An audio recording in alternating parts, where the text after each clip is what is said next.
what is the future of classical music in the UK?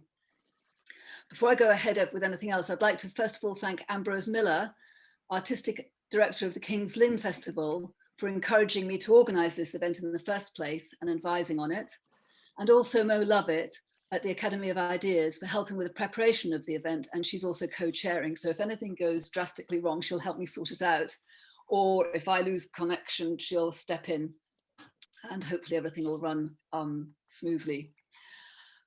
Also, before I go any further on in terms of this event, I'd like to do a plug for the Academy of Ideas. The Academy of Ideas has been organising throughout all the lockdowns. Since the beginning, the Academy of Ideas has taken it upon itself to organise open discussions about all of the challenging issues that we face today. And they've been doing that at no cost to the participants, working in an office just to keep things going and keep our minds alive and alert to the way things are developing at the moment. And also to distract us from the more depressing aspects of things that are going on. The Academy of Ideas exists to create a public space where ideas can be contested without restraint. And if you like what we do, you might consider joining. You can join the Academy of Ideas as an associate to support the work that's done by the organisation, and benefits will accrue, which includes discounted tickets to all the Battle of Ideas events, as well as other regular bulletins on articles and so podcasts and so forth. So there's a lot you can get through participation in the Battle of Ideas, in the Academy of Ideas. And you can join, I think Mo is just putting a link up. You can check out how you can join there. And if you don't want to join, just give a donation if you can afford it, because that really helps. So on to this event. The classical music is a universal art form, as you know. It's popular among millions of people all over the world. And it's hard to take seriously the possibility that it is under threat of being severely diminished in the UK. In fact, reports suggest that's the opposite is the case, and it has become even more popular under lockdown. And I'm not alone in switching from Radio 4 to Radio 3 just to cheer myself up in the morning. Yet people working and passionate about classical music believe it faces many challenges in the UK in the early 21st century, from reductions in public funding to challenges of elitism. Its virtual eclipse from the school curriculum is extremely worrying. And obviously there's the crisis that's been generated by the interminable lockdowns. So what is the way forward for this music? Now, I don't think that nostalgic yearnings will ever wash.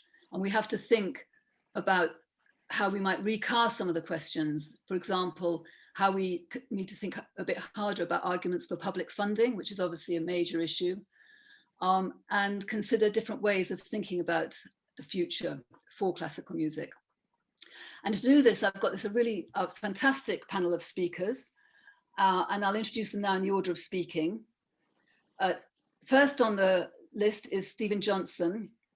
He is a writer, a broadcaster and composer. And I haven't heard his music, but I have seen his writing and broadcast, and I've heard his broadcasting on classical music and its history. And I found that quite eloquent. He's done a long series, which I've been listening to over the past few weeks, called Discovering Classical Music, which was originally on Radio 3 and is now on BBC Sound. So I really do a plug for that. I recommend it if you haven't come across it, if you're like me, a bit of a ignoramus. And I've just read his latest book, How Shostakovich Changed My Mind, which examines how a great composer synthesizes his own awful experience to create exquisite masterpieces of huge emotional and intellectual depth and impact. And I really recommend that book. Next up is Dolan Cummings. He's author of 2 novels, the most recent, a modern take on Dante's Inferno, which is an exploration of morality, justice, and the human soul, which he's discussed at an Arts and Society forum last summer. It was very interesting. He also writes on a wide range of political issues and social issues, and he's an associate fellow of the Academy of Ideas, contributing, among other things, to its annual festival, the Battle of Ideas.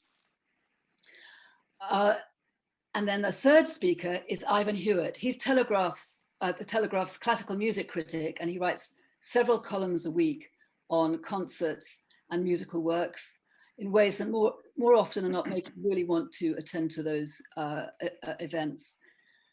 And he's recently written some very useful pieces about the state of classical music under lockdown. He's a regular contributor to the Battle of Ideas, and I've always found what he has to say both nuanced and thought-provoking. Now, Gabriella Swallow was going to be here, but she phoned not that long ago saying that she'd got a really serious family crisis she had to attend to. So she was really devastated that she can't come. She says she never cancels. So this is, you know, she just couldn't not cancel this time. So I'm very sorry about that. But I think that with our three speakers, we're going to get a really good discussion underway.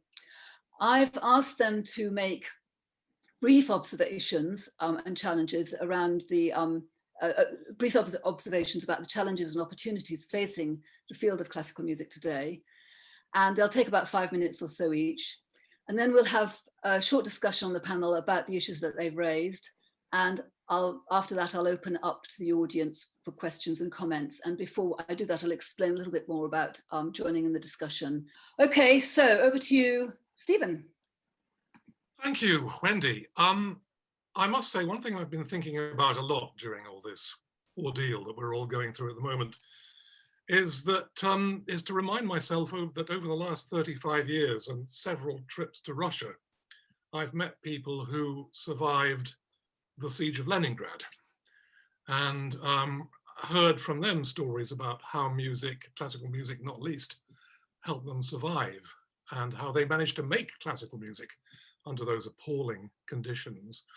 And I remember particularly one old man who grabbed my arm and wept as he told me what Shostakovich's Leningrad Symphony had meant to them in the middle of that confinement. And I think about, well, thank you for mentioning my book, Wendy, my own experience of trying to make sense of and come to terms with various forms of mental illness and trauma, and how the part that music has played in dealing with that, and how unfortunate I've been to be involved with neurologists and medics and psychologists, psychotherapists, as well as musicians in discussing these issues of how it is that music can help us deal with appalling circumstances. And it doesn't surprise me at all to find out that classical music is becoming of more interest, not just for the cliched reason that sometimes given that it's relaxing, because the kind of classical music I tend to enjoy tends not to be relaxing anyway, but because it can meet us in the most extraordinary places of pain and emotional privation and help us make sense of what we're going through.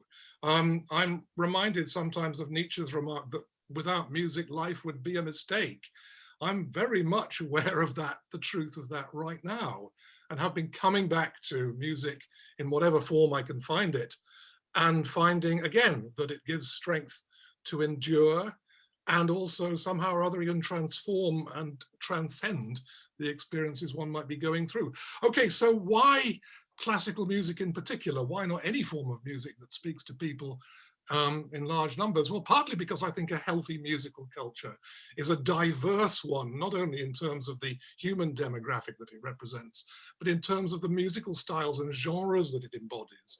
If I mention three cities which represent, I think, incredible musical vibrancy, the Vienna of Brahms, Bruckner, Mahler, and Schoenberg, or the Paris in the 1920s, or the New York in the 50s of Bernstein, Elliott Carter, Miles Davis, Kurt Weill, and some amazing pop music as well, you realize how important it is that when there are strongly individual styles and traditions side by side, and when they interact and cross-fertilize. So different kinds of music, I think, can do different things for us. If I were young and single and wanting to meet someone, I don't think I'd want to go out clubbing to classical music. But at the same time, if I want to be taken on a journey and help myself make sense of pain and inner darkness, I can't think of anything better than one of the great Beethoven string quartets.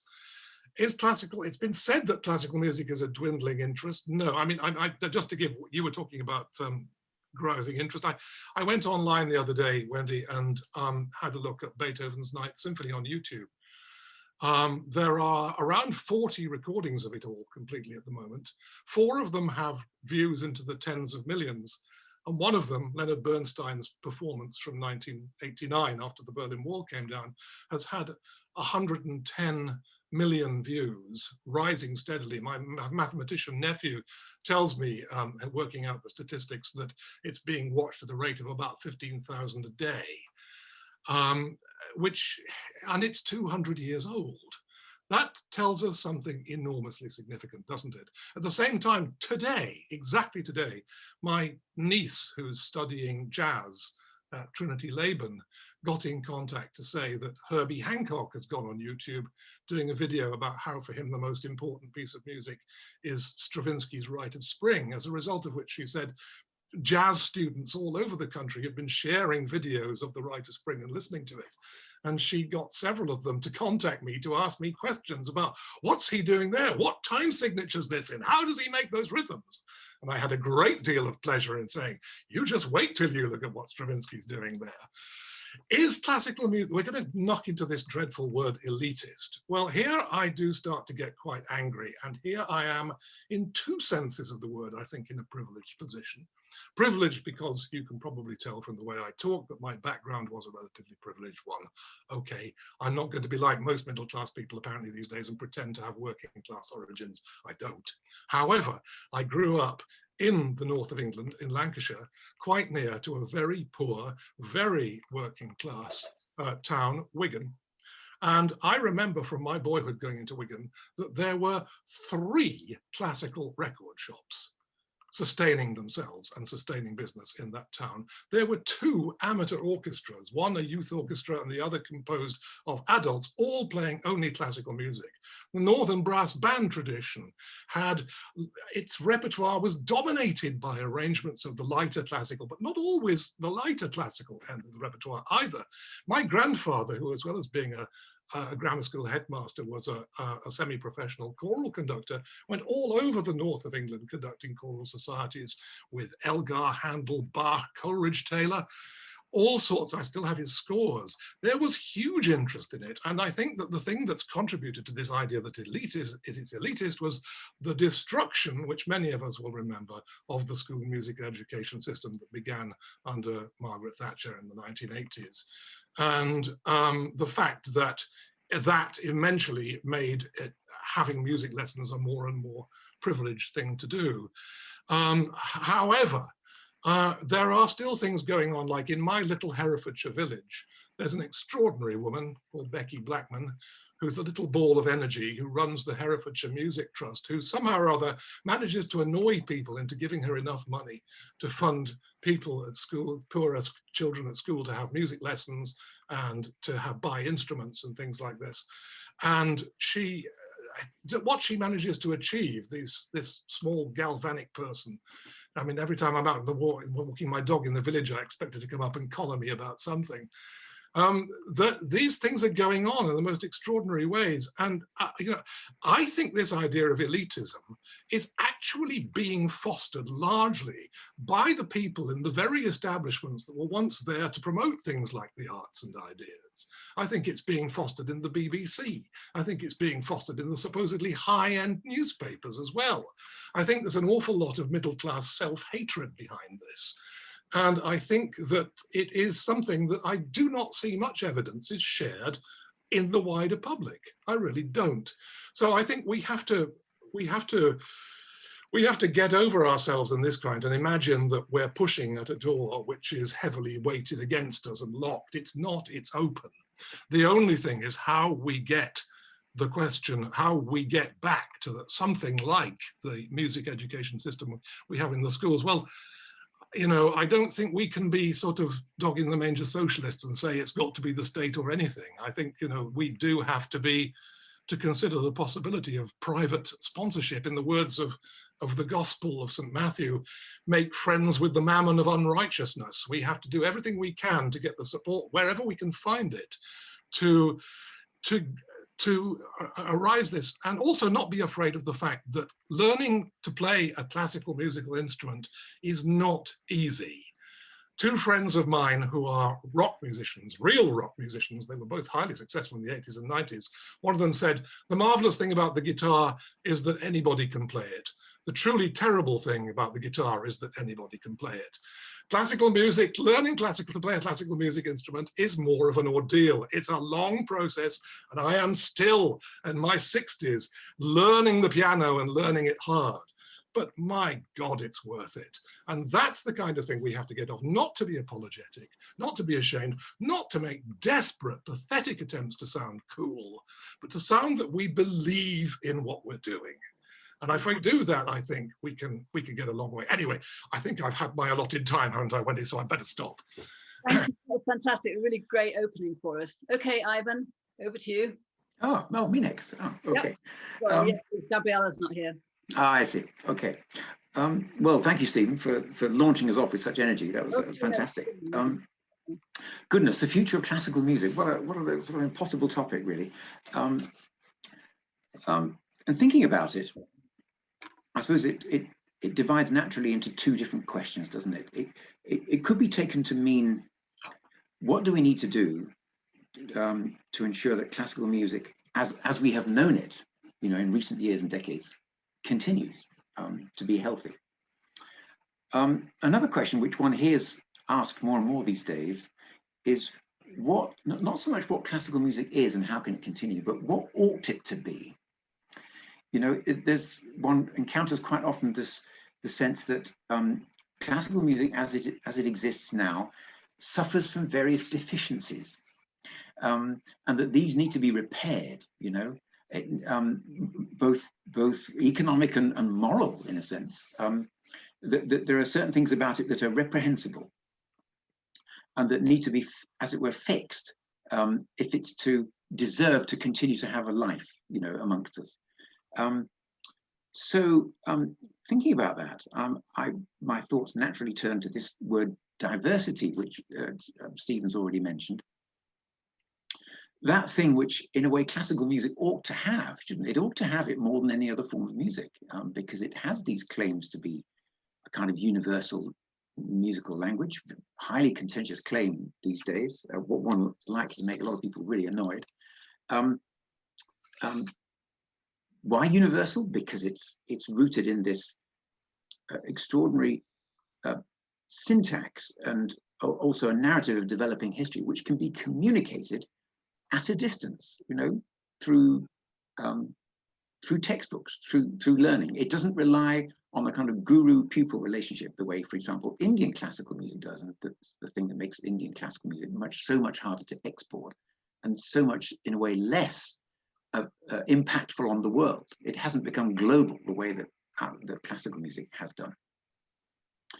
So it has in its absolute fabric, you know, that which allows it to communicate beyond cultural boundaries. It has this extraordinary, powerful syntax and vocabulary that is infinitely malleable and allows itself to assume a million different dialects all around the world and can be seized on and turned to different uses. So in a way, it is diverse in its essence. I think that's the most striking thing about classical music. It's not a local dialect. It's huge already. It's a house of many mansions. And so the demands that it become diverse can strike one as a bit peculiar, you know.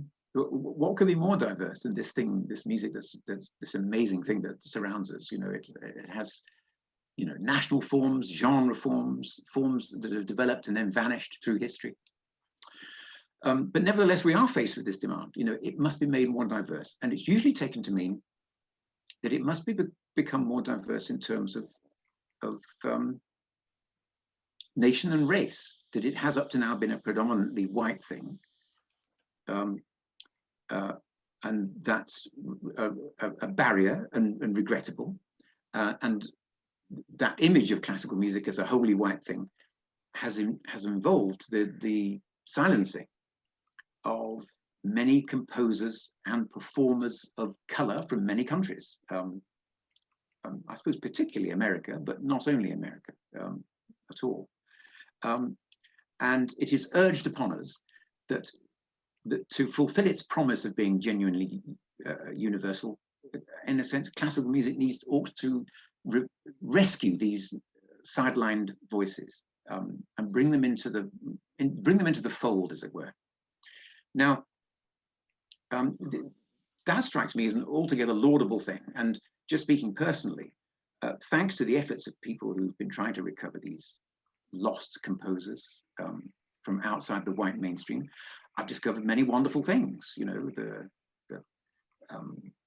the sonatas of Florence White, the symphonies of George Walker, just to name two composers. And so, you know, classical music has acquired more rooms in its mansion, if I can put it that way, added more rooms to its mansion. Where I sort of draw the line, though, is the suggestion that somehow this tradition is somehow compromised and rotten at its core. That its claims to be universal are nothing more than a kind of fig leaf for a kind of bullying, colonizing influence, which causes it to travel around the world and swamp and choke native musical traditions. I think there tends to be there's a kind of urge to wish that classical music is other than it is, you know, and that often when faced with the more extreme demands that music cast off, that classical music is, you know, a colonialist outgrowth. I'm tempted to reply, you know, that history cannot be remade to suit our present ideological purposes. You know, it may well be that the inherited masterworks that have come down to us overlook many things, overlook many composers of color, overlook many women composers. Let's not forget that. And it is absolutely right that we take steps to embrace them, and those things are indeed happening. To take the further step and declare that there's some kind of original sin woven into the fabric of the music, I think is patently absurd, and it has the same ultimately effect of if we were to act on it and, you know, seek to banish the tradition. It would be the most colossal act of self-harm, because just as parish churches are part of the fabric of our towns and cities, and if they were to vanish one day, our cities would become unrecognizable. I think so too our cultural fabric would become unrecognizable if classical music were to vanish from it. So I think the calls for diversity are to be welcomed in one sense, but regarded with caution in another. This isn't quite the opening gambit I intended, I have to say. I have other things up my sleeve, but Stephen, I have to say, stole some of my best lines. Oh, I'm sorry. You know, the way it tends to happen with these things. So maybe I'll just leave you with that thought for now. I'm sure it's something we'll come back to because it's such a colossal theme in the current scene. But for now, I'll just leave that thought there. Yeah. That's good. In fact, what I'd like to, first of all, I have to apologize, Ivan, because you're right, and Dolan as well. I have to apologize to you because my original order was to have Dolan next after Stephen and then you, Ivan. But obviously I got myself completely confused. Oh, it's good to keep us on our toes. You know? Yes, that's right, yeah. So I think that's very useful. And what we'll do is once Dolan's spoken, you know, we can come back to a couple of these points again before going out to the audience. Okay, Dolan, over to you. Yeah. Thanks. I think what Stephen and Ivan have had to say has been really interesting. I am not a musician at all, so I'm speaking very much as a listener, a consumer of music, rather than someone with any deep knowledge of anything. But obviously, music needs listeners as well. So I thought I wanted to talk a bit about how the experience of lockdown has particularly made me think about the role music plays. And Ivan was asking if anyone had been to any good concerts lately. So I think actually the last event I went to was the week before lockdown. I went to one of the free lunchtime concerts at the LSE in central London, a piano recital, which I've been going to quite regularly. And I remember it vividly actually because none of us knew what was about to come, but I was very self-conscious about coughing in public. So already coronavirus was kind of something we were concerned about.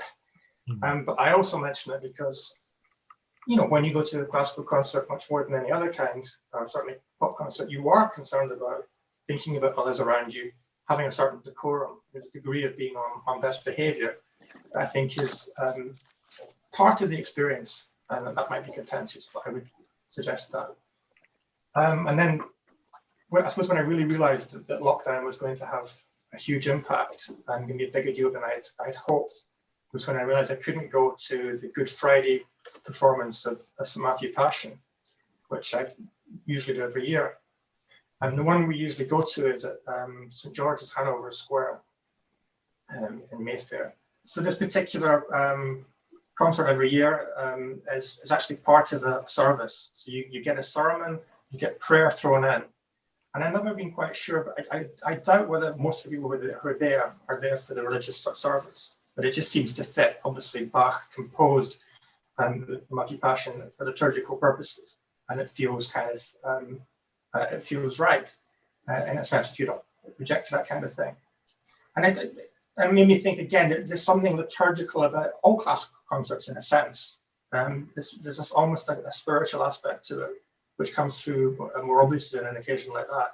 And again, a certain reverence that we have for the music, which again, it maybe is something that's a bit more controversial. People would say we should try and get rid of that side of it and just enjoy the music.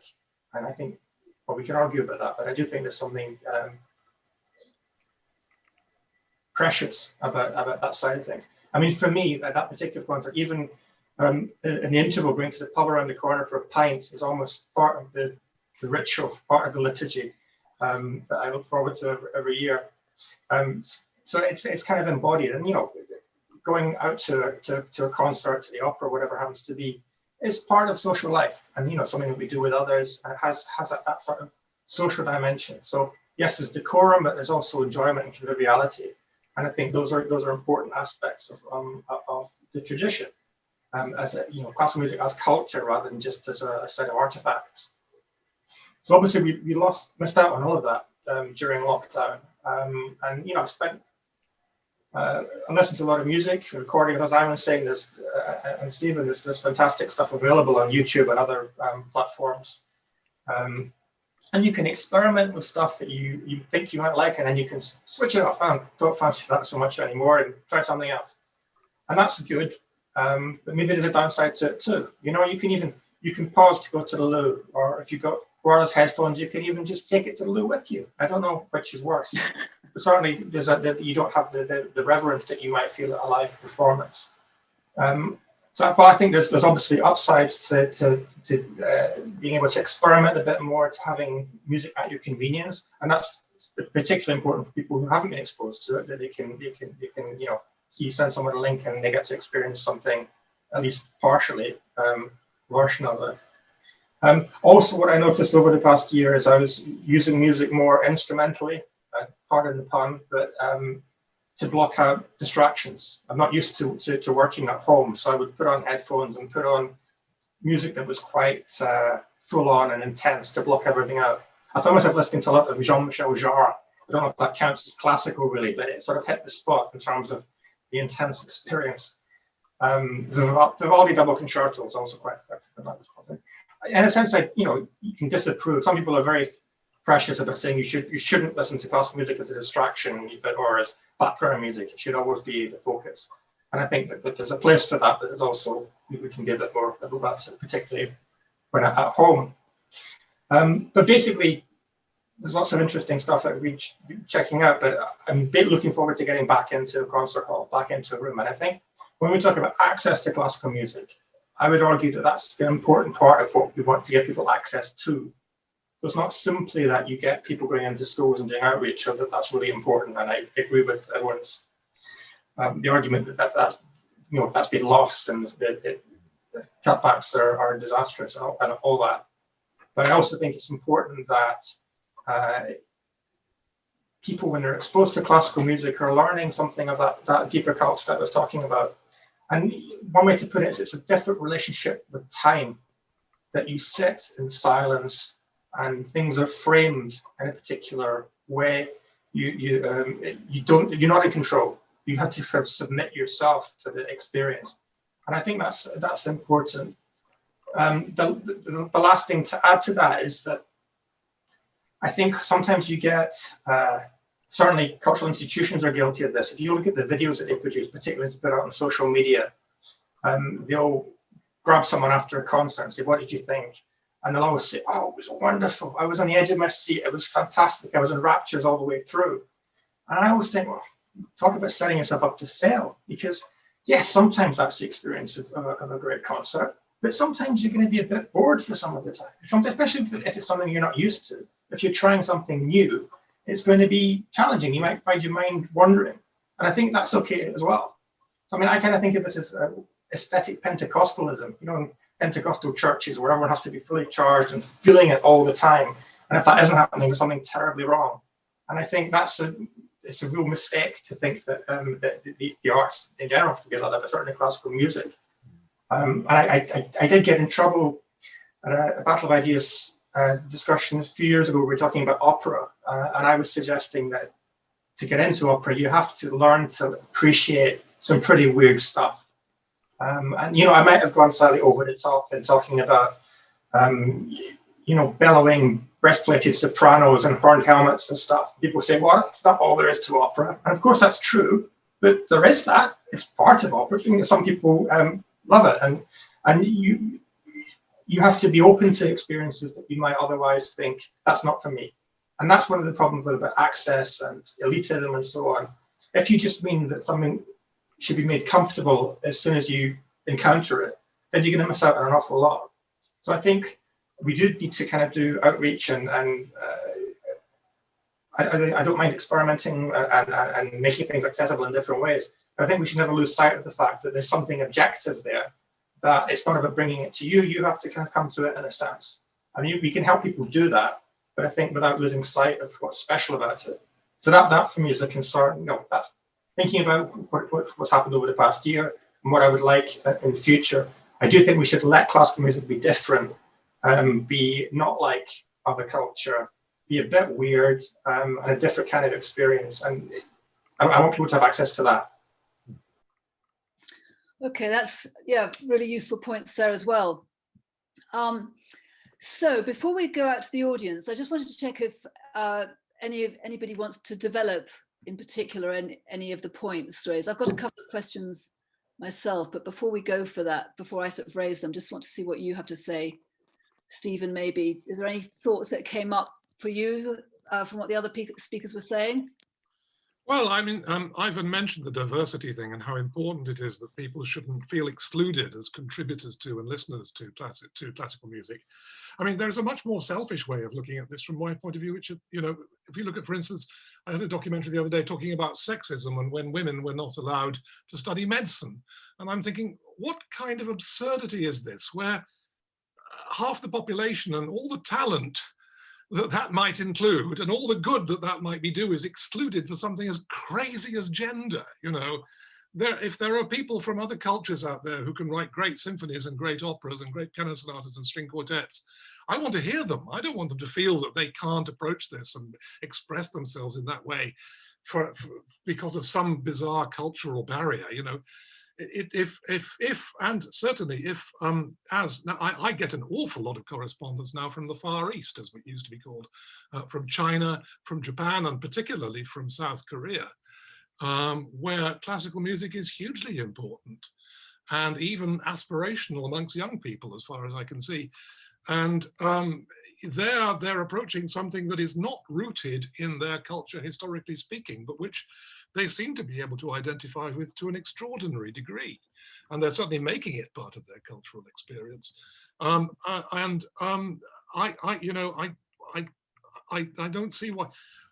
I think Ivan probably may be able to say a little bit more about the kind of the people who want to try and prove that there's some kind of original sin in classical music. You know, I still think that I was reading the other day about how Beethoven played for one of his friends and former pupils, Dorothea von Erdmann, who was a very fine pianist, after she lost her child, and as it was said, she was frozen in grief. And as Beethoven improvised for her, she suddenly dissolved in tears, and according to two accounts, the process of mourning at last began. Well, it's very clear to me that Beethoven is still doing the same thing for people today. And to me, it's very, very much included. And if that's the case, then okay, I might look at him and say, yes, maybe he is compromised in certain ways. But if I need that music, I need that music. And I'm not going to raise it. I feel sometimes like a person whose life has been saved because somebody threw him a lifebelt when he was drowning. And I'm then invited to an academic conference on the significance of lifebelts in a post-colonial world. And I'm told all sorts of reasons why lifebelts should be regarded with suspicion. I'm sitting at the back with my arms folded thinking, perhaps we're missing the point here.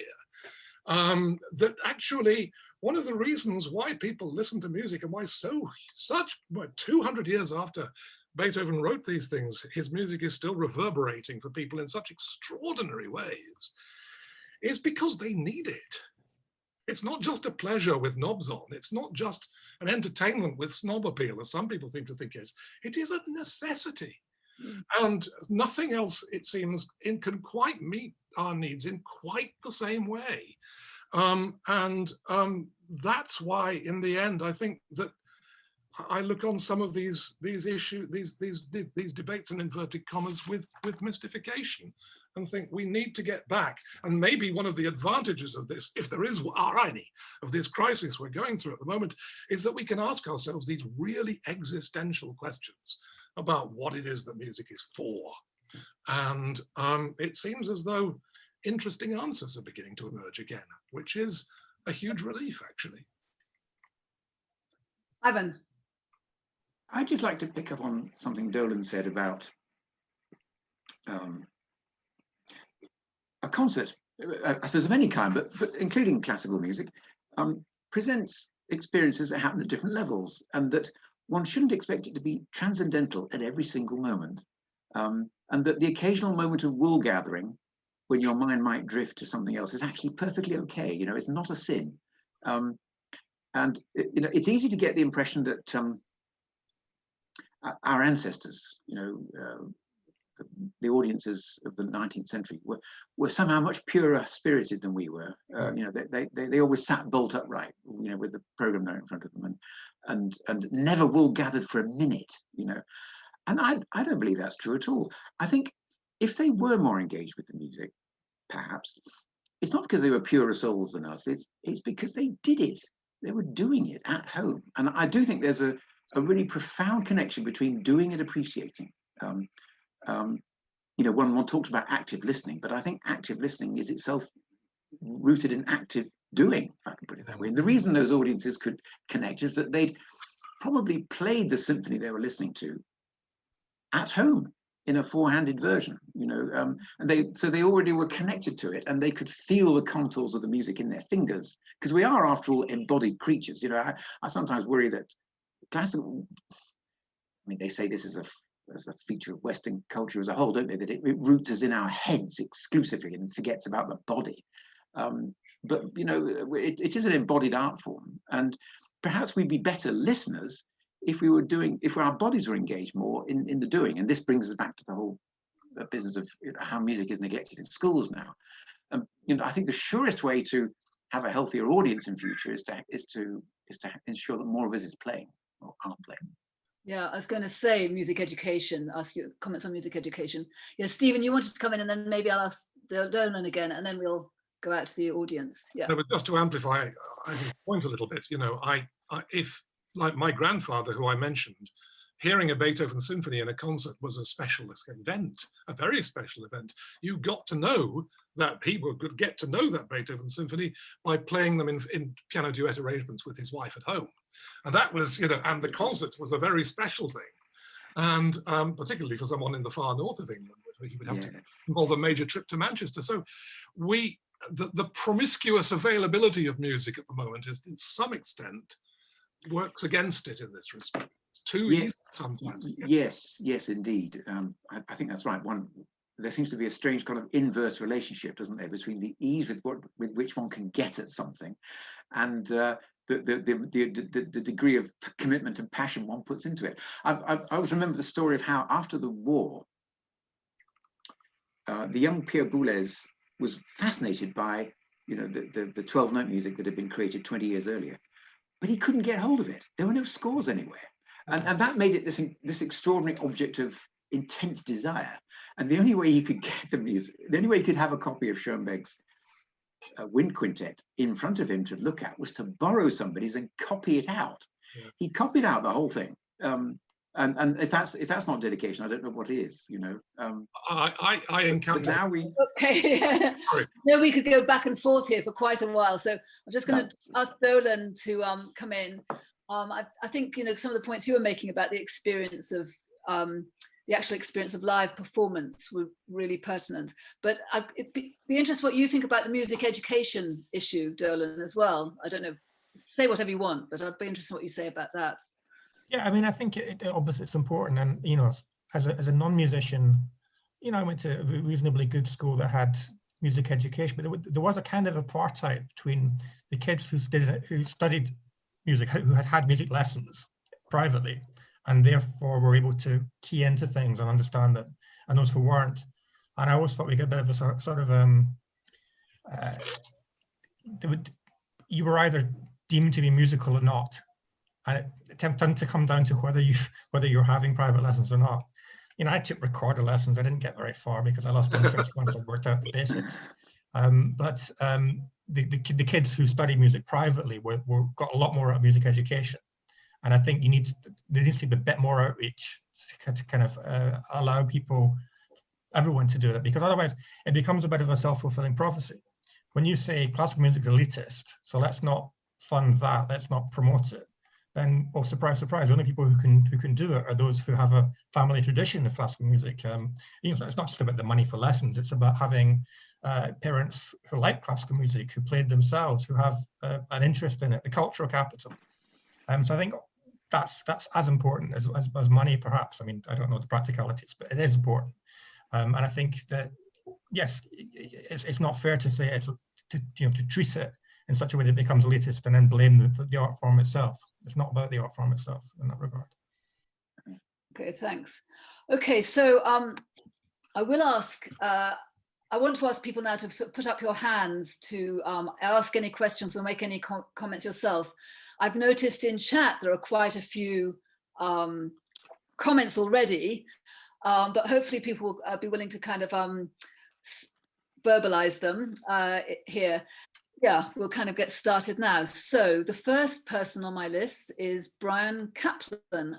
Okay, thanks very much for the introduction. Very interesting. Obviously, it's a very, I think it's a very relevant topic for all of us. What nobody has said anything about is what you might call contemporary classical music. I mean, I actually dislike the term classical intensely because it sort of implies old-fashioned and fuddy-duddy, and as we all know, we've got sort of generations of music that does all kinds of different things. But what we don't really have is contemporary. We have lots of contemporary composers, and we could all spend you know, some time talking about them. But we don't seem, it seems to me, have contemporary composition that makes an equivalent impact on its audience in the same way that, for example, Shostakovich's music did in Soviet Russia, or Elgar's music during the Edwardian era, or Wagner or Beethoven during the 19th century. And I think it might be interesting to explore why that is. And I'll just throw out something as a bit of sort of devil's advocacy, which is, you know, maybe if the self-hating middle classes that Stephen referred to, you know, really got into power and started, you know, banning different parts of the musical repertoire, maybe that's exactly what the contemporary classical world needs to really fire itself up to produce, you know, something like the Leningrad that's really going to shake up the world. Oh my God. Okay, thanks, Brian. Shirley, you're next. Hi there. Yeah, this is a question because I have to admit that I, you know, don't know too much about the music curriculum in schools, but it does seem to me, although I know about education more broadly, but it does seem to me that the future of classical music has to be very closely related to what it means, how classical music is seen within the school curriculum. And I get the impression, and tell me if I'm wrong, that it's been very much marginalized from the school curriculum as in the very limited way that it exists, I have to say. But it's been very marginalized towards a sort of what seems to me to be a music making, which is nothing wrong with that, because I agree with the point that was made that, you know, that it's important, but music making that is more, it seems to be a bit more of an indulgence rather than something that is leading to something else.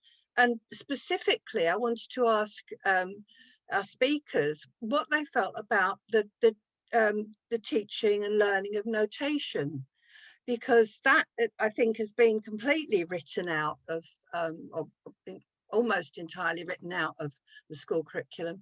But it seems, I think, I mean, it's something that I had the usual piano lessons after school and don't remember very much, but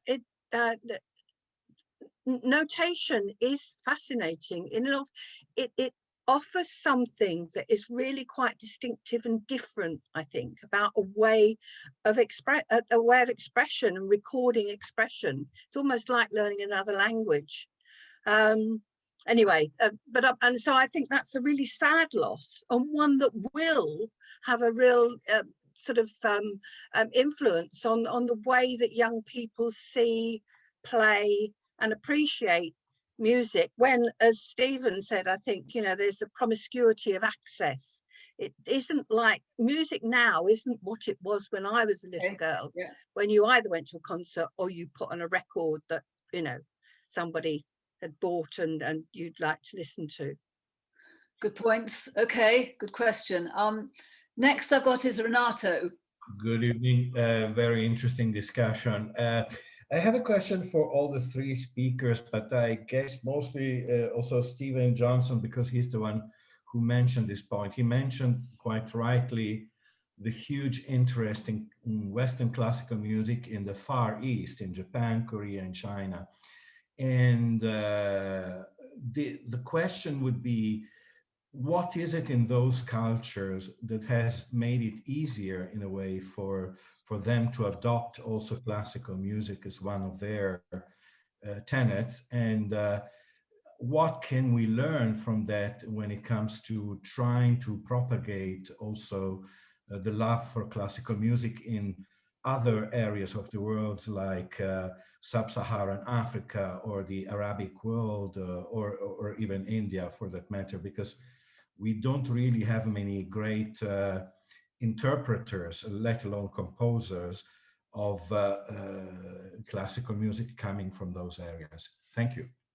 Those are really interesting questions. I'll ask Alka to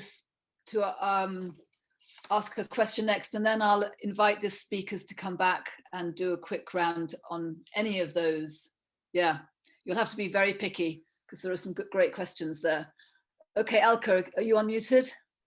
It's a question for Ivan, actually. Ivan, I personally, I agree with your view of classical music and of the panels, but I did want to press you a bit the difference between Western classical music and Indian classical music. I wonder if you could just explain a bit more what you meant when you said that the kind of limited influence of in your example, Indian classical music was because of the guru-pupil relationship that tied it to a particular place. Because I just couldn't, I mean, I kind of get what you mean when you're thinking about a symphony orchestra, but then on the other hand, could you not also think of that symphony orchestra as being a combination, an amalgam of lots of individual music tutor, music pupil relationships? So I'm just if you could just explain a bit more what you meant by that. Sure. Yeah. Okay. Ivan, do you want to pick up on that last one and then anything else? And yes, happy to. Well, of course, there are those who say that the global success of Western classical music is entirely due to the economic and military might of the civilization that produced it, and which went rampaging around the world, forming colonies everywhere, and you know, in its weight, bringing Shakespeare and Molière and Beethoven and Mozart, you know, which were then imposed on the hapless, indigenous inhabitants of those countries. And that's all there is to it. And there's nothing intrinsic about the music at all, which would lead it to have that power. Yeah, sorry, Stephen, what were you? I was going to say, if that were the case, there would be lots of people making classical music in Africa and very few making classical music in the Far East, where our colonial influence has been far less. Yeah, indeed. It can be shot down in all sorts of ways. Yeah. You know? No, I suppose what I meant was, you know, that you can, rather like, you know, Western engineering or science or technology, our form of music can be encoded in textbooks and, you know, printed in thousands of copies and sent off around the world. And you can kind of acquire it, or at least the language of which it's made, sort of at a distance. I mean, that's not to say, I mean, maybe I drew too absolute a distinction, really. Of course, we have a sort of revered master-pupil relationships in the West as well. But it's you know, in India, it's maybe not now, but in the past, it was an all-consuming thing. You, as a pupil of a guru or a pandit, you lived in the household, you know, and you served at meal times, and it was an ethical training as much as a musical one. We don't have anything of that sort. You know, it's in a way for us, music is rather hived off and turned into a rather specialist and highly technical thing, you know, as symbolized in the grand piano, you know, which is as potent a symbol of Western engineering as a suspension bridge, you know. So it is you know, as the sociologist Max Weber said, it is a very potent symbol of the kind of rationalizing impetus in Western culture, you know, set down in rules of procedure, an enormously complex harmonic system, which can be laid out as almost like a series of algorithms, you know. I guess that's what I meant, and therefore it seems to rise above the particularities of the culture that gave it birth, and it can be taken up absolutely anywhere. It has that enormous sort of abstract power, if you like. Yeah. All right. A lot of other stuff. I'd love to comment on the contemporary music thing, but maybe I should come back. I don't want to. Well, you can comment briefly. Well, who was it now? It was Brian, wasn't it? Wondering why, although we have a lot of interesting composers around, none of them seem to have quite. You know, one could say maybe Shostakovich was the last composer to have that absolutely secure place in the repertoire and an absolutely secure status as a great composer. That's a very contentious thing to say, but you know what I mean. It has that sort of unquestioned stature. And I suppose it's because now we are surrounded not by, rather than having composers who work within a language, we have a lot of composers who work within their own private dialect, which can be very interesting, but they inevitably feel a bit local and a bit limited. And they're not buoyed up, as it were, they're not lofted up by the surrounding culture, you know? I mean, you think of a painter like Rembrandt, you know, people get confused between genuine Rembrandts and school of Rembrandts. You know, there are people argue about which is which. Now there is no school of, there are only individuals, you know, and so that is diminishing. I think people are not standing on the shoulders of those around them or behind them. They are in a sense only as big as they are individually, and that's inevitably rather small compared to Shostakovich or Beethoven. I think it's very important that you mention Shostakovich here, because one thing that came over to me time and time again talking to Russians about Shostakovich, particularly those who knew him, was that he had an acutely strong sense of social responsibility. You know, it wasn't, you know, I remember talking to Roger Scruton about this, and it was a very funny conversation once. He said, well, I don't like Shostakovich, but I think he's a good thing, probably.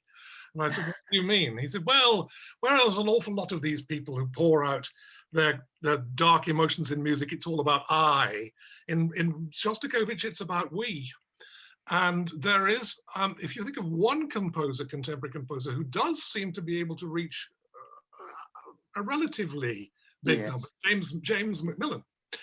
he is a Catholic. He is not only a Catholic, he is very active within the Catholic Church. He writes a lot of music for liturgical use. He works with choirs in churches. He has that very strong sense of being involved with, just as Haydn, when he was writing at Esterházy, knew all his audience and knew what he could write, thinking, "Oh, this will really annoy so and so," or "so and so will like this."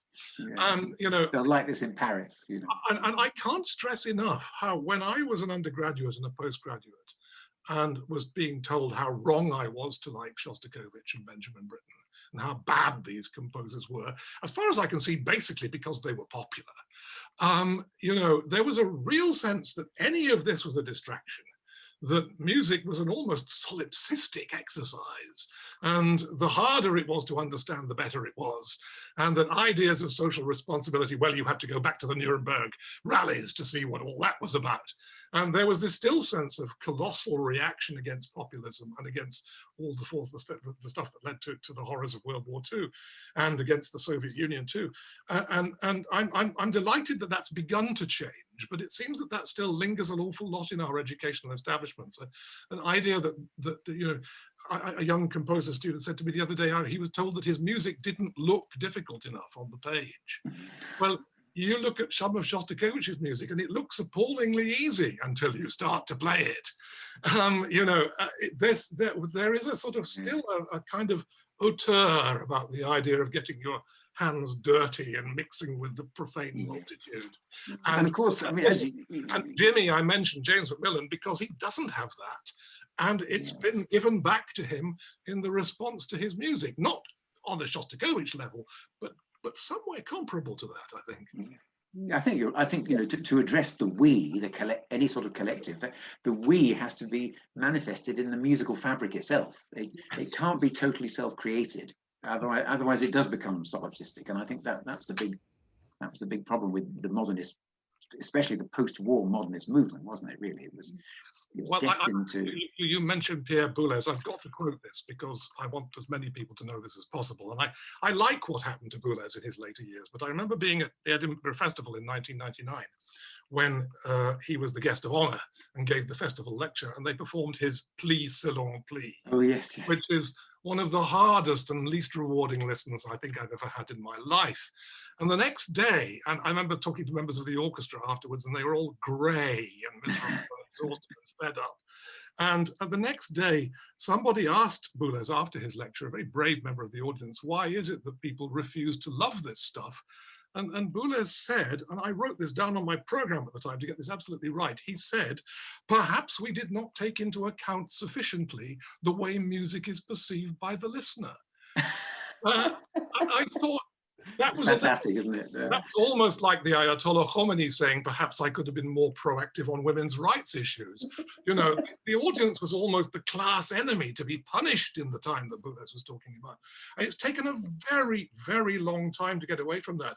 And one of the problems is, I think T.S. Eliot had a point, that the tradition seems alive and the monuments within that tradition are alive when the order is being added to meaningfully.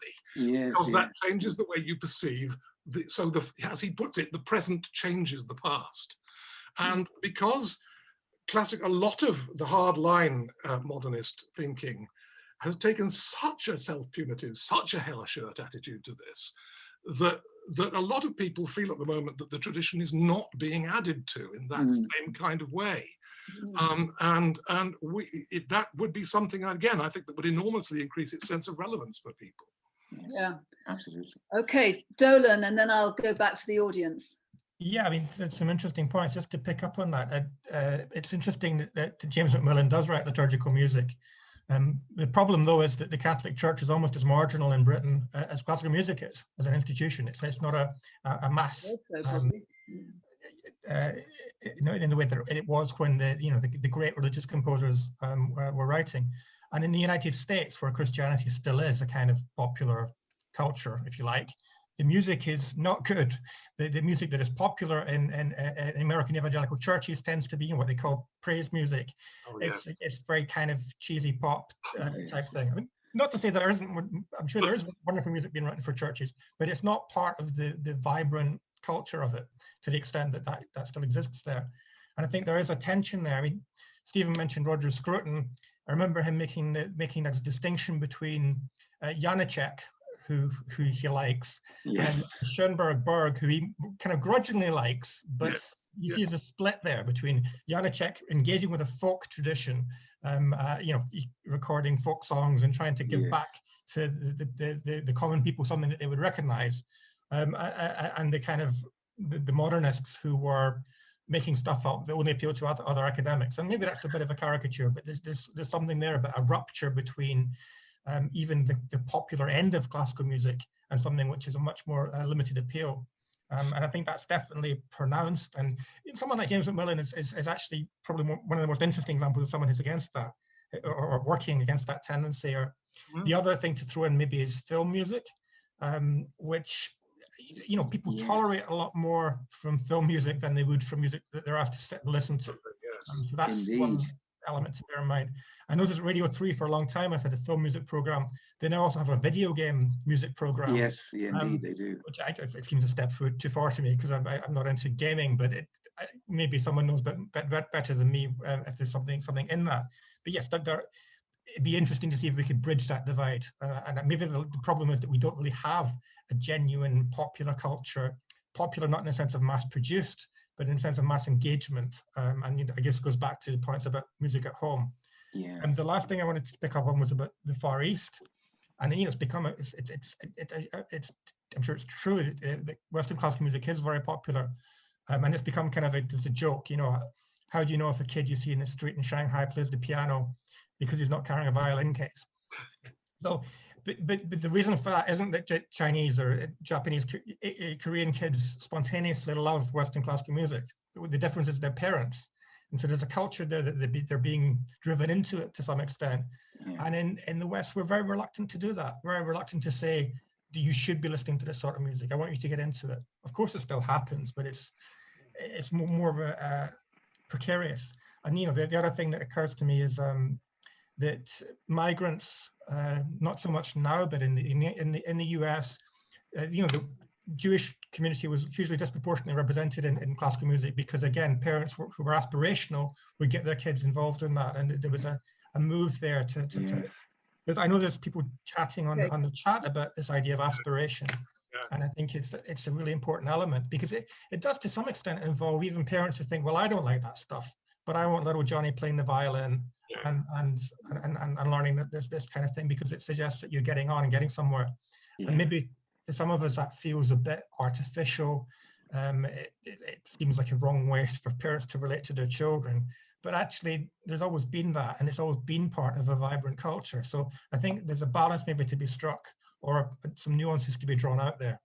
You know, I don't think it's good for kids to be driven in like tennis camps, so they're forced to practice 12 hours a day or whatever.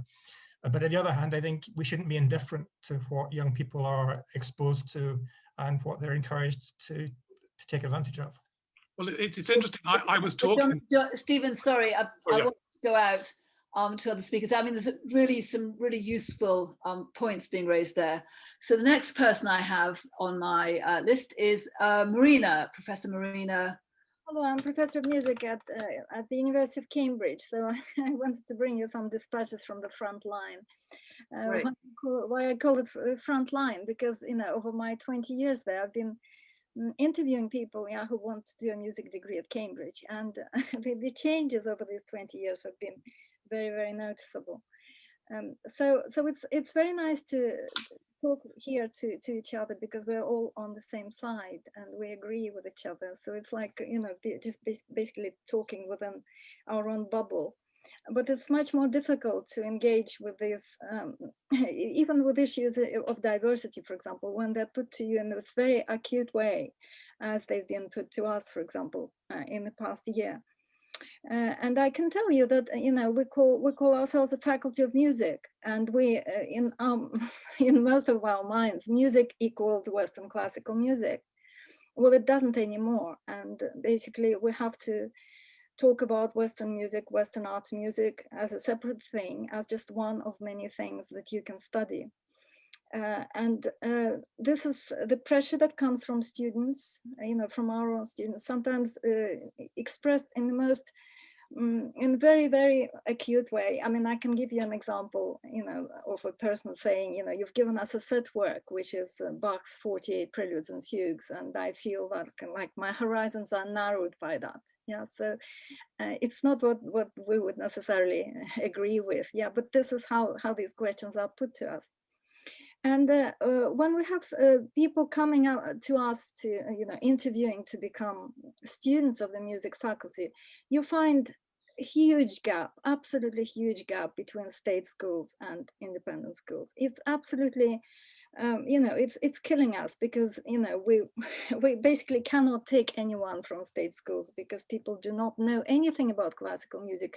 Even if they play an instrument, there is just kind of no culture. They are not immersed in this culture, and nobody tells them at school of how to investigate it. And I suppose in their families that doesn't happen. So there's this absolutely huge gap. So essentially we're perpetuating this elitist understanding that classical music is elitist, because we keep taking people from independent schools. We basically have to explain to our admission tutors that our quotas cannot be as high. We just can't maybe take one student occasionally.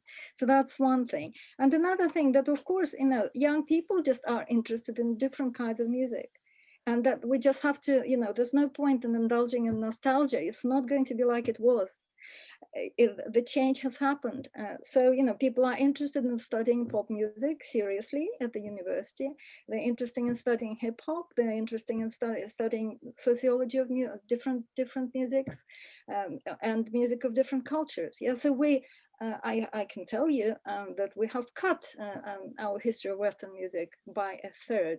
Next year, we will be teaching 30% or less history of Western music than before, because we need, the curriculum is not stretchable. We need to do other things. So it's a process that is going to keep happening. And just the last thing that I'm going to tell you is that we really have to look at how we can use the new technologies to bring the young people and children into classical music, because we do care about it. Yeah, and I can tell you that my son, for example, got his enormous love for classical music, not so much from me or from his father, but from an app about the Ninth Symphony. It was an app that he could play with, and he found it extremely fascinating. So this is something that has made, a huge difference, basically changed his life. So we have to look at these things. I think that's all the points that I wanted to make. Thank you. Really, really, really useful points. Thank you ever so much, Marina. I think those particularly sobering comments about sort of like the pressures within universities, which sort of like, on the one hand, you sometimes feel like universities ask for it because they're so, they seem to have stopped defending a lot of the traditions, educational traditions that, have been in the past seen as important. But at the same time, they're under real pressures from students, and they seem to, they obviously feel the need to respond to those pressures. So I think there's some very important points raised there. One thing that I've forgotten to say, I always feel that, if we stop teaching fugue, for example, we're just about continuing to teach fugue, but it's very hard to defend it. So if we stop teaching fugue, basically, and then Oxford will almost have stopped teaching fugue already. So there will be nobody soon in 10, 15 years time in the UK who actually knows how to write a fugue. And it's a sobering thought, but it's very, very hard to defend those practical skills, which are extremely time consuming to build up. Yeah, it's very cumulative, very long process. It's very expensive to teach people to do that. And these are the pressures that we're under. Okay, very good. Okay, so I've got quite a few people who want to speak now, which is fantastic. And I will take a few more and then ask the panel to come back and comment, and then take a few more and have a final set of comments from the panel, and that'll be it. So I think that'll take us up to our time. Ambrose. I was very interested by what Shirley said and about schools and education, because that is the root of the future problem, I think. Forget the parents, get to the children and play to them.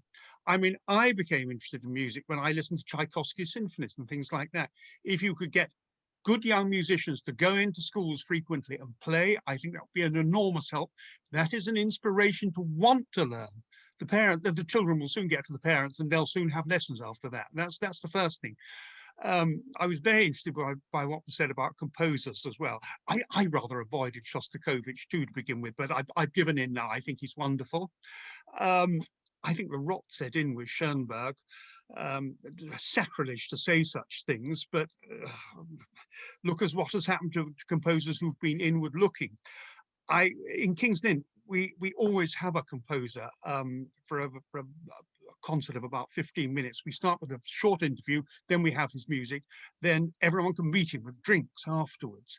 And a very reputable composer, whose name I will not mention, I said, now, who are you writing for? Are you thinking about your audience? No, I'm thinking entirely about myself. I was horrified. Think if Haydn thought like that, he'd been out of a job at Esterhazy, I would think.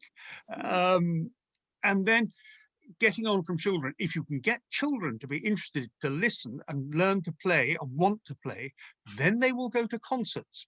Then you come to concerts, and the next problem with that is the cost of concerts is so appalling. If we bring the RPO down, it costs roughly, to King's Lynn this is, it costs roughly about £400 a player. And in a 700-seat hall, we're talking with all the costs of £35, £40 tickets. Could I get an Arts Council grant to actually subsidise those tickets? No, you can get Arts Council grants for education, but actually for concerts, never. And this is one of my greatest worries, as I'm sure you know about the Arts Council. If you look at lottery funding, 5% of lottery funding in January, February and March went to classical music. I've been looking at some of the CRF, the COVID grants, and looking at 2 batches of those, of music grants. 83% of the music grants went to popular music and 17% went to classical music. And I think this is, if this goes on, we really have a problem. And that's besides the elitism, which we've got to get away from. And we should be fighting our corner on that for all we're worth. Have I covered enough? Yeah, thank you. Thank you very much, Ambrose. That's great. All right, next I've got Mary. And then I think I'll jump down a bit to ask Sapphire to speak. Sorry, others. I'll come back. I'll make sure I take everybody, but I just want to. Anyway, Mary. I was quite fortunate in that both my parents were interested in music. My mother used to play the piano, and my father loved opera, so he had the old records. It took a whole pile of records to do an opera. And so I was involved at an early age. My mother wanted me to learn the piano, but I didn't like the piano as an instrument and didn't practice. So then they alternated my classes. One week I would do the piano with my teacher, who was also an organist and a choir master, and then I would have a singing lesson. And then I discovered the harpsichord, and I realized that was my instrument. So I started playing, well, I started off with virginals because I couldn't afford a harpsichord. And then I got a harpsichord, and I got a clavichord for practicing at night. And I really think what was said, to play the music yourself is really to understand it. You can appreciate a Mozart aria. You don't need to have studied music. But to understand Bach, you really need to play it. And I've discovered Bach by playing it and understanding how he came to write it. And on the question of modern music, I mean, there was an awful time when it seemed that a tune was absolutely not at all acceptable. You know, Schoenberg and various Stockhausen and various people like that playing. But now tunes are becoming respectable again. And the operas, it was a period when operas were really, I just didn't really enjoy them at all. But now we've got back with the Colosseum, with operas like Dr. Atomic and the death of all the John Adams operas. And so I think things are getting more approachable again. But I think it's important that kids do learn. The teaching I had at School of Music, as a girls' school, was absolutely appalling. But I think I would encourage parents to. I let my daughters choose the instruments they wanted to play. And Mary? I love music. That's me finished. Okay, thank you very much. We're just getting a lot. I'm going to take quite a few speakers now because from the floor, from the audience, because we've got a lot of hands up. I think I said Sapphire next. I'm a postgraduate new music researcher, so I'm chipping in my 2 pence essentially.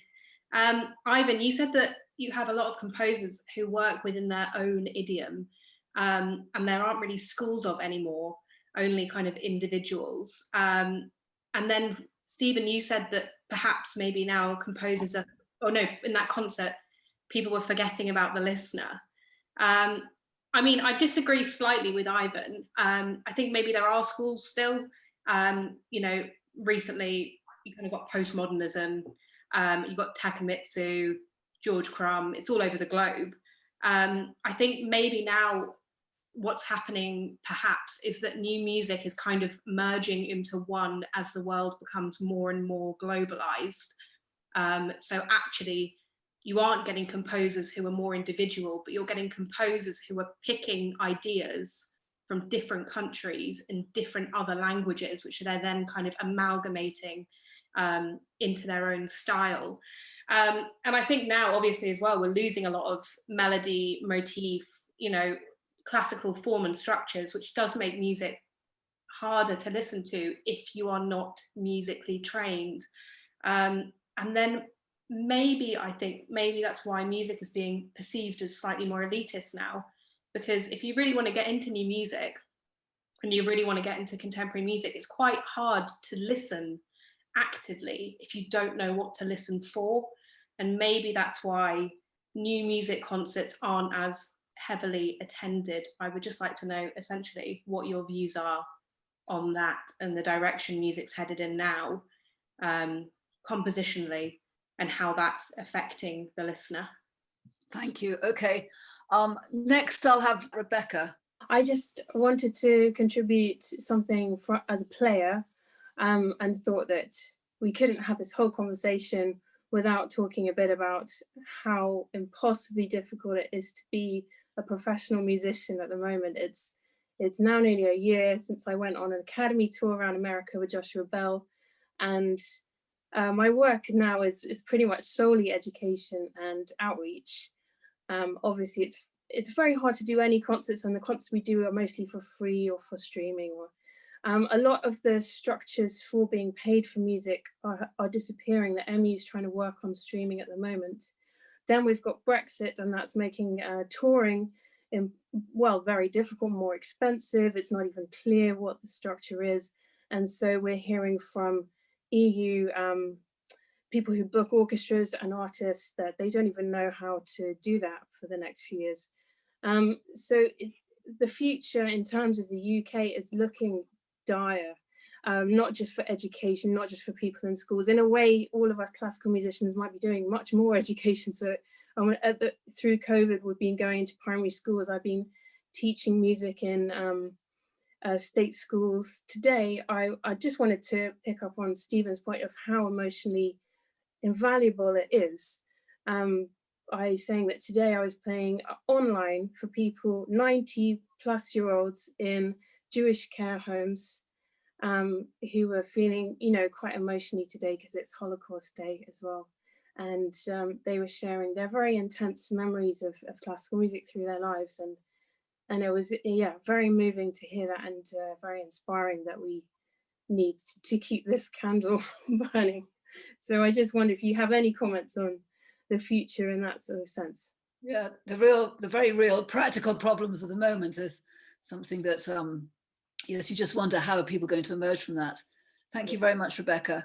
Okay, so then I'm going to have Jenny and Joel. Jenny, then Joel. Hi, I just wanted to go back to the whole question of education, and I went to an enormously inspiring concert. If you remember back to the Olympics, there were concerts right around the country, and I went to one in which Nicola Bernadetti played together with a little orchestra from Rackloch Primary School near Stirling in Glasgow. And the oldest child in the orchestra was 12. And of course, it was an offspring, if you like, from the El Sistema orchestras that Simon Bolivar organized in Venezuela. And it spread in Scotland, certainly, to several other schools in Aberdeen, Govanhill, in Glasgow. And the interesting thing is that Nicola Bernadetti, actually having been inspired by Simon Bolivar and had actually led the formation of this big noise orchestra, actually said she was going to withdraw from it. She felt that it was the wrong thing to do at a time when education, music education in schools was being devalued and cut so severely. And I think the other element of it, although she never articulated it, was that it was beginning to be instrumentalized. They were talking about how well the children were doing in math, in mathematics and in the rest of their studies.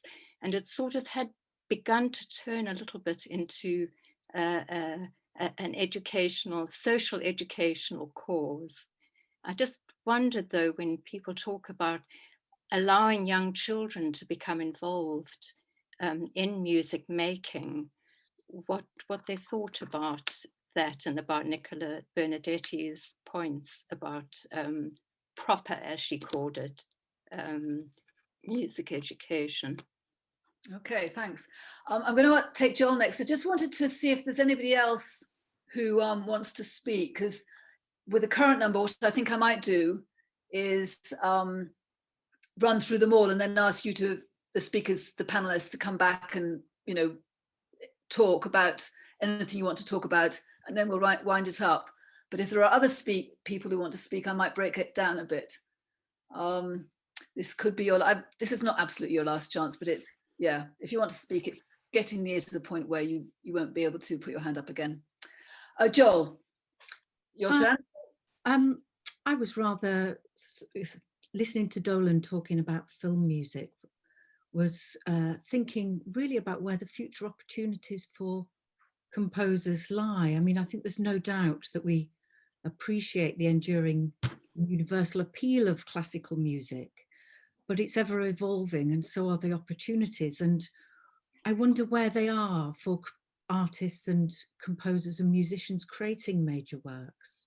It seems that film music is one of the, I suppose, the key areas that a lot of composers are going into. So I'd love to hear from you about where you think those are.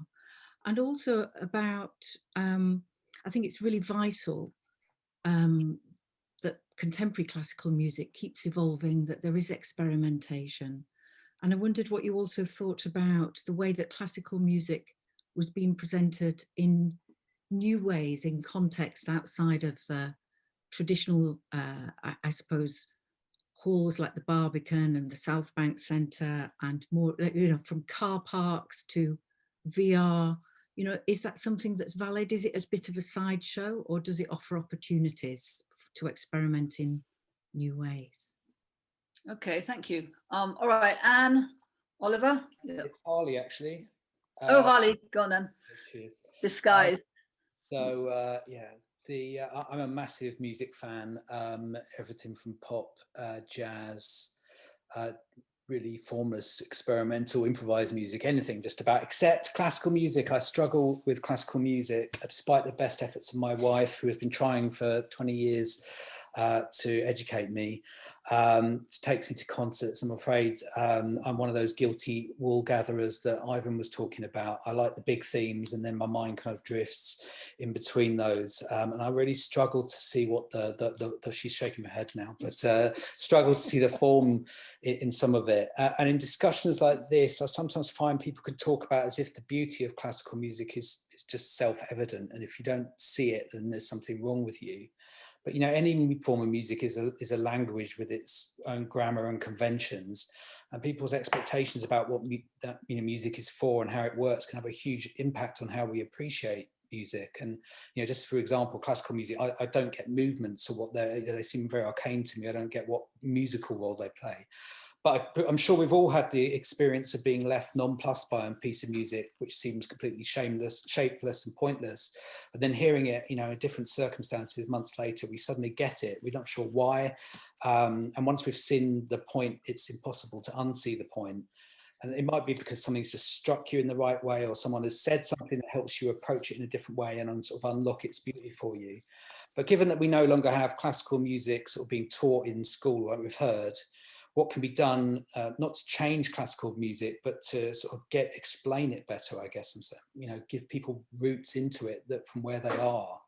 There's a really brilliant book called Performing Music in the Age of Recording by Robert Phillip, which talks about how before the age of record players in the home, people might get to hear a piece of music played live once in their life. So it was a real special occasion that when an orchestra came to town, and those orchestras would cut bits and emphasize other bits and really sort of realize the specialness of the occasion and try and sell it to the audience, because that was the one chance they had. I'm not sure if that's the answer exactly, but children, very open, they'll listen to anything up to about the age of 8, and we're missing that opportunity at schools at the moment. But what about the adults like me who might be open to persuasion? That's a great question, Harley. Thank you. Okay, I'm going to ask Mo to speak now. She's had her hand up, except she hasn't because she can't in her role as co-host. I'll ask Mo, and then Bernie, or I think it's Dennis, and then Ewan, and then I'll get the speakers back to say whatever you feel like you'd like to say about the comments, responding to the comments questions people have raised. Mo. Yeah, I just wanted to maybe touch on music and education a little bit, because I think that's not quite been drilled down to in the way that I understand it. Anyway, for a start, I totally was shocked to learn a few years ago that in teacher training, certainly in primary school teacher training, music isn't taught as something that you might engage young pupils with.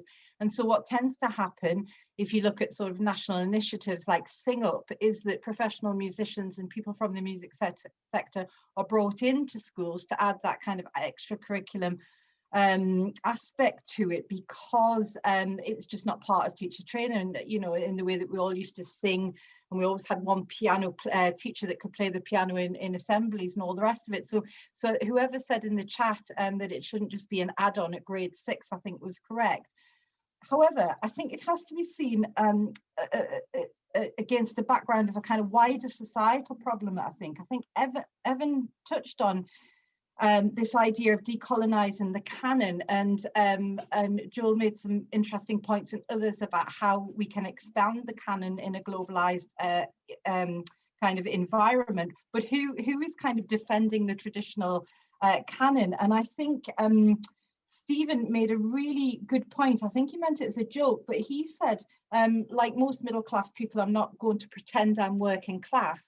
And this, I think this touches on something. I think what you've got at the moment, you've got a kind of musical establishment that wants to pretend they're not middle class. And so you've got a kind of clash of elites, I think. You've got this kind of old classical music elite who aren't very good at kind of communicating what's so brilliant about classical music and defending the canon in the way that they perhaps have done in the past. Then you also have this kind of new elite, this kind of metropolitan elite that is so busy trying to be apologetic for Britain's colonizing past or the damage that the West has done, that they don't want to fight for the Western canon as well. And I think what ends up happening, I think Shirley mentioned it earlier, is that we talk about music making, or we try and make it inclusive, and we don't actually kind of extol what is beautiful and transcendental. And yes, sometimes Dolan's right, a little bit hard. It's not an easy everything subject. And so we really do have this kind of societal problem that we're not able to defend what it is we love about the classic traditions of the West. Mm. Okay, great. Dennis. Yeah, I guess following on from that, if I was to be really succinct in saying what I think is the problem for classical music, which I really enjoy, is that no elite, no classical music.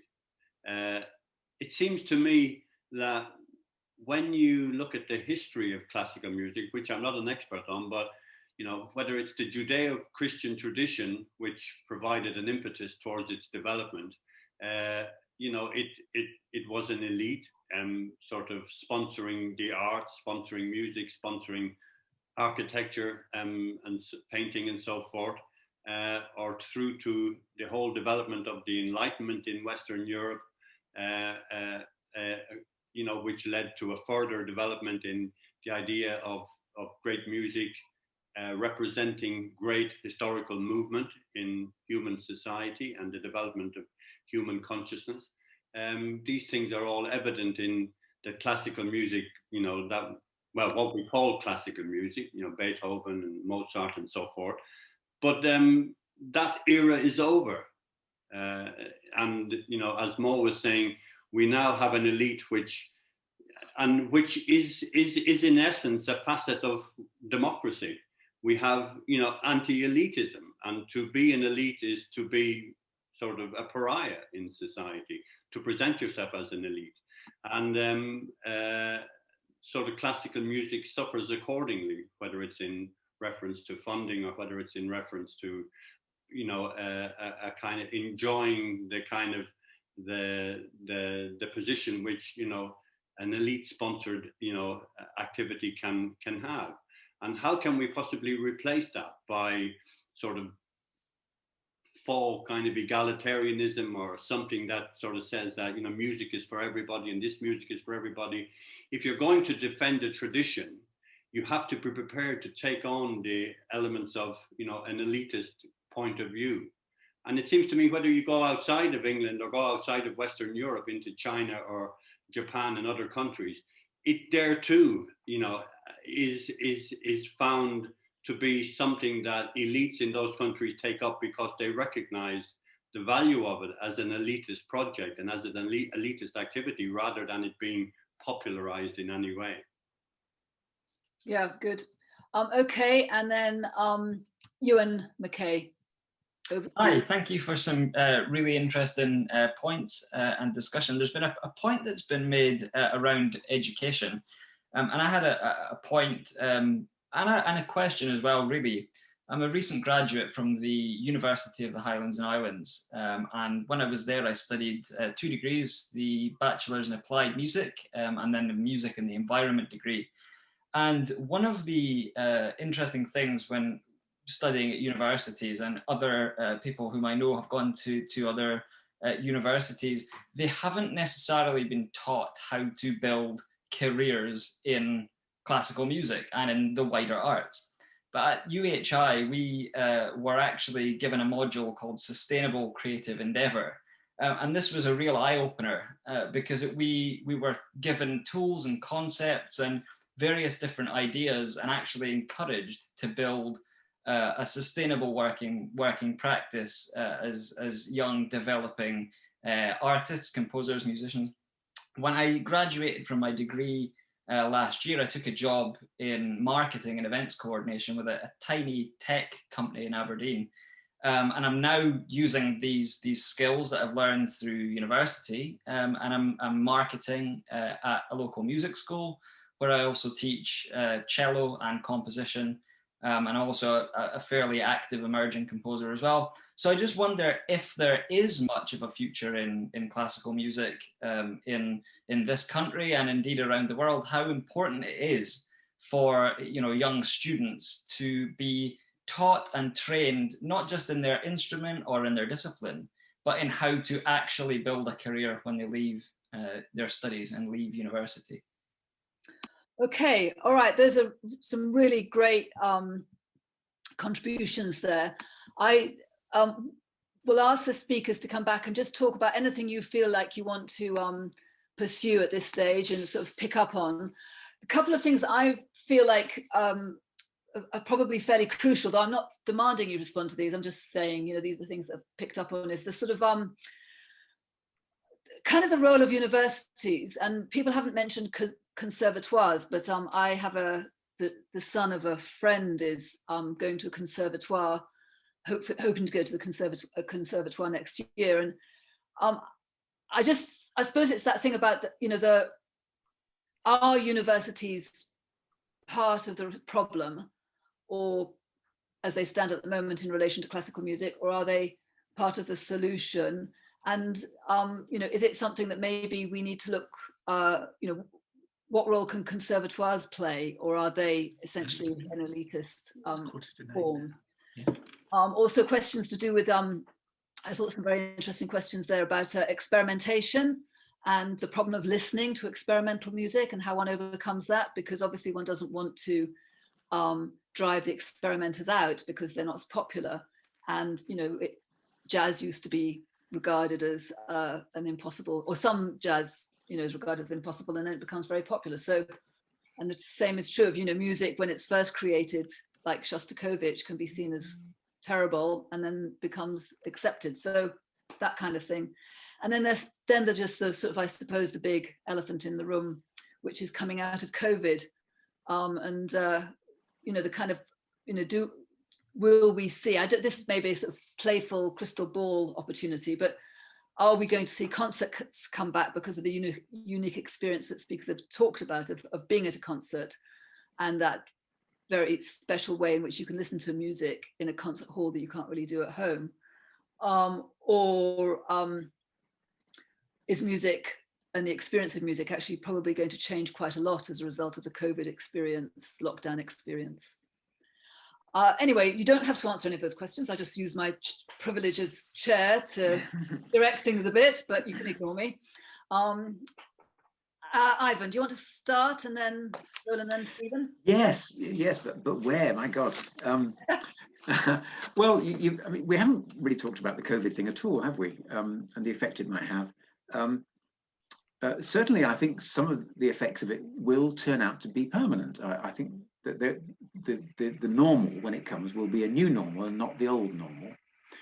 And online forms of music making will be definitely part of them. I don't think they're going to fade away, if only for the rather banal reason that orchestras and choirs have spent so much damn money on cameras. You know, it's been a huge investment for orchestras to move in this direction. But I hope and trust that it'll be used in a creative way to, as it were, in a sort of dialogue with the live event, so that it won't prejudice the live event, but be used in some way to bolster it, so that one could imagine, you know, a live event being the climax of some sort of carefully sequenced series of online events which create an appetite for the live event in terms of, you know, introductory material that helps you familiarize people with what's going to happen at the live event, little tasters of what they might actually hear, you know, hear the players talking about the inner workings of the music.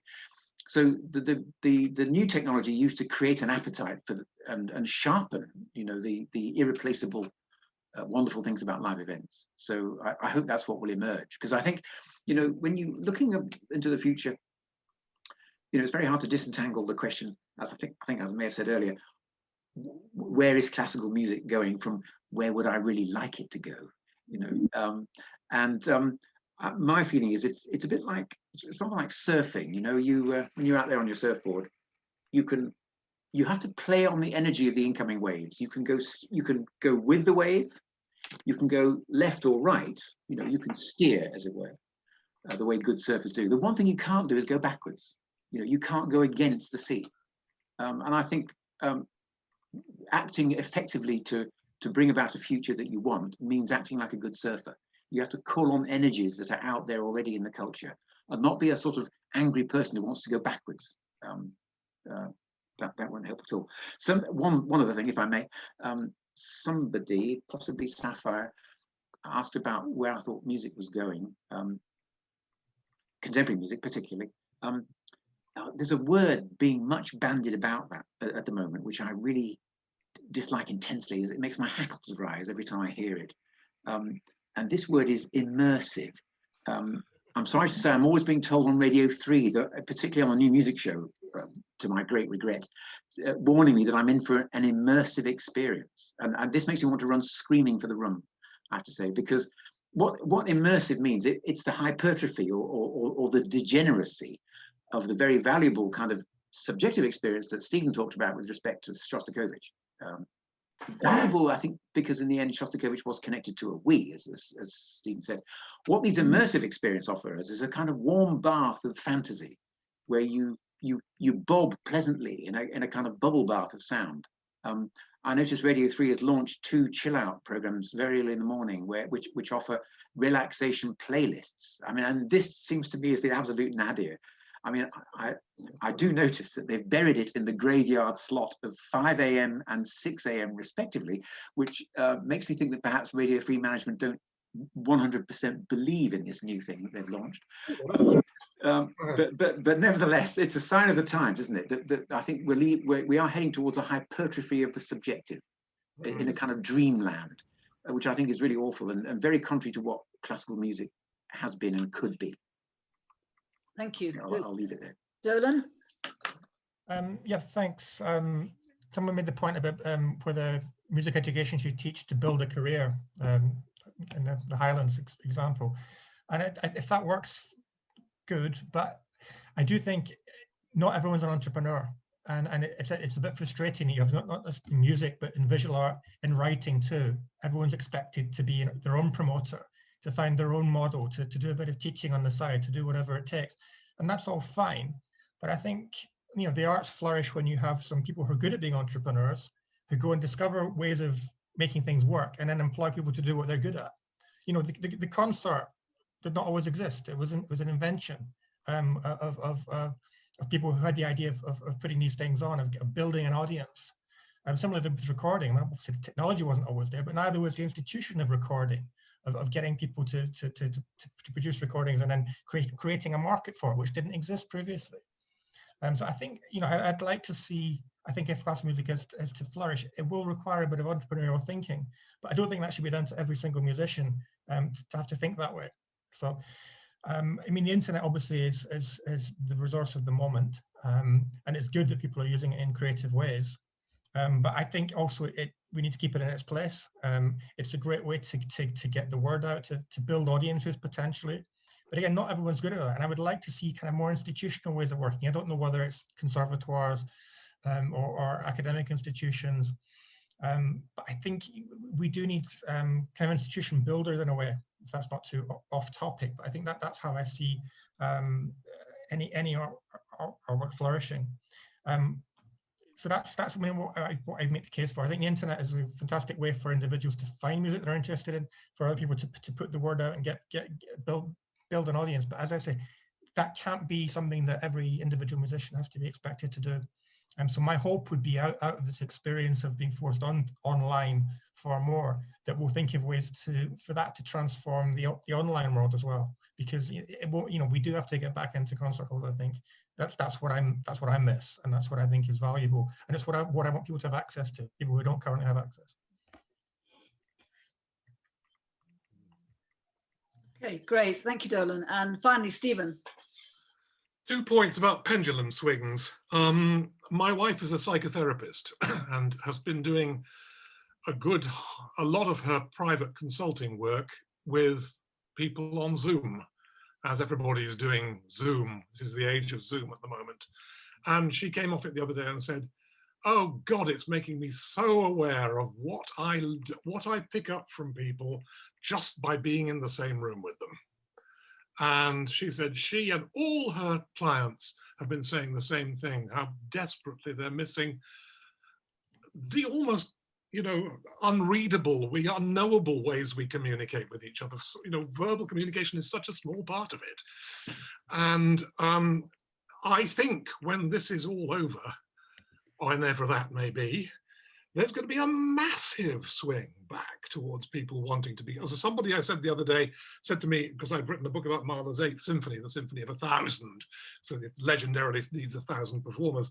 He said, I don't like Mahler's 8th Symphony, but God, I'd give anything to be in a hall with 1,000 people singing it right now. I think that is one of the waves of which Ivan speaks, which we must be ready to surf when it happens. The other is, going back to the music education thing, I feel that there's been, in my lifetime, a colossal shift in the fundamental philosophy of education, from what you might call the Socratic way of thinking to a utilitarian way of thinking. When I was a boy, education was at its highest about the life of the mind, about developing the mind, critical faculties, the ability to think, developing your thinking muscles in a sense. More and more it's come to be, what's the point of learning this if you're not going to do that in life, you know, later on. More and more it's about equipping people for professions. That's important. That was a reaction that was necessary and had to happen, but it's gone too far, to the point where we're getting away from this. You know, it would be like me saying, well, I go to the gym, there's a rowing machine in the corner. What's the point of me using the rowing machine if I'm never going to be a rower?